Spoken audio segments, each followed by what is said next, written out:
You know why I love Mr. Bean? Because he's part of the old guard and they couldn't cancel him.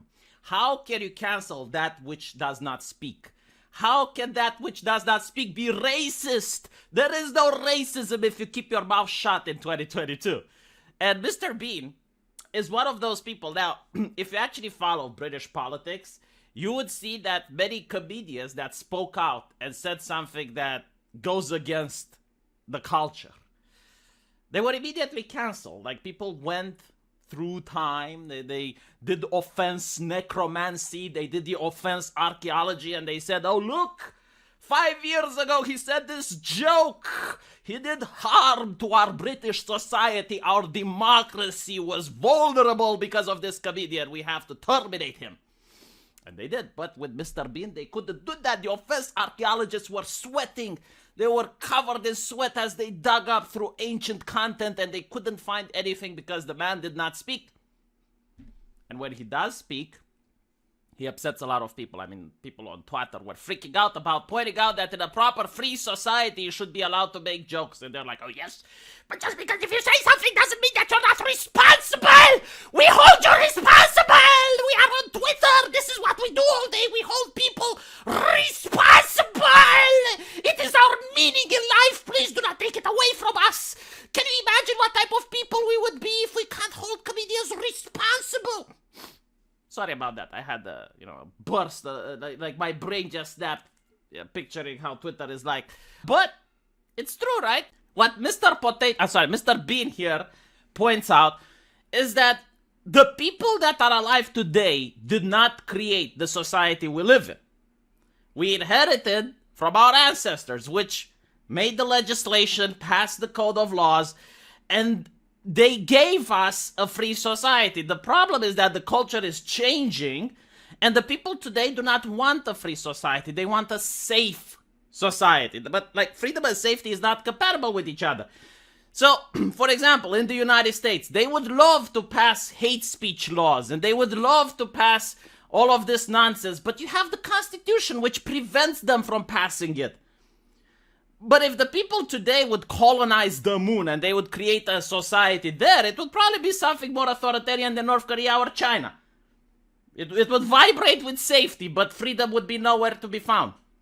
So this is the predicament that we're in. And unfortunately, this American progressive culture, like a cancer, is spreading out in other parts of the world. For example, making jokes. Here in Eastern Europe, we can deal with tragedy by making jokes. We call it dark humor, gallows humor, what have you. In the United States, you can't do that. Let me give you an example. Let's say it's World War II, right? And I am in the trenches. I'm being bombarded as we speak. And I say something to my colleague and I say, look, at least they're going to make amazing games out of this. At least our grandchildren are going to play some really good-ass games out of this. An Eastern European would laugh, an American would be like, oh my god, that is so offensive. My brother in arms died yesterday. He got blown up. How can you make jokes about this? What is wrong with you? Right? Because the American, the everlasting moral soccer mom, just can't comprehend any other way of dealing with tragedy besides depression and having the gloomies, like putting on a poker face or putting on a sad face, and of course not talking about it in the presence of another person involved in the tragedy. That is the only way that Americans can cope. But other parts of the world do not have this shit. We can joke about literally anything. I have been to funerals where people made jokes about the deceased, and they were very close to the deceased. That doesn't mean that they didn't like the deceased or anything, but using humor as a way to cope is a valid strategy. Like, you can't affect the tragedy that happened, so now you make humor in order to move on. Like, instead of focusing and lingering on the tragedy to get the everlasting depression, you have to move on with your life, so you say a joke in order to move on. This is incomprehensible in modern American culture. I don't think it was always this way, but this is like the cornerstone of offense ideology. It's like, oh my god, you can't make a joke about these people. And another thing, right? Here in Europe, we used to have banter with friends. Like, if I'm friend with a guy, I can go up to him and say, Hey, what's going on, motherfucker? What's that? You thick son of a bitch. How you doing? I can't do that with my boss, though. So the closer you are to a person, the more of a tied relation you have with a person, the more it is allowed for you to talk in such a manner. In the United States, however, you're not allowed to, right? Like, if you say anything about a particular group or a demographic that's even remotely as banter, no, you can't say this. Like, it's offensive. Comrade, Tovarish, what are you doing? I mean, look at modern American video games. Look how they are online.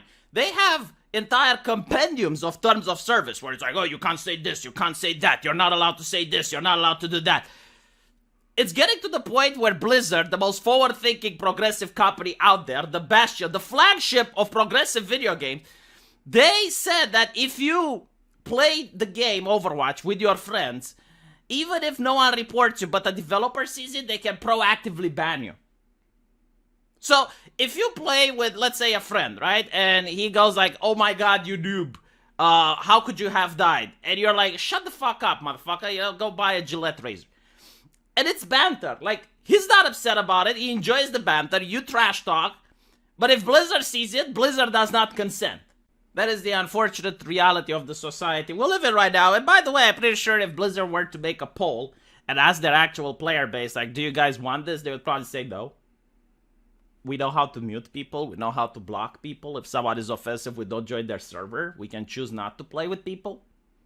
Alright, but Rowan Atkinson says, who shares a head with both Mr. Bean and Blackadder is on the press circuit for a new Netflix show, Man vs. Bee. What's fascinating is that when he was asked when did he realize he was good at comedy, he responded with, I never claimed to be good at it. I've been successful in a number of areas by trying. With the passage of time, you begin to realize that maybe you do know more about it than other people. I don't analyze it in an academic sense. I don't write treatises or theses on it.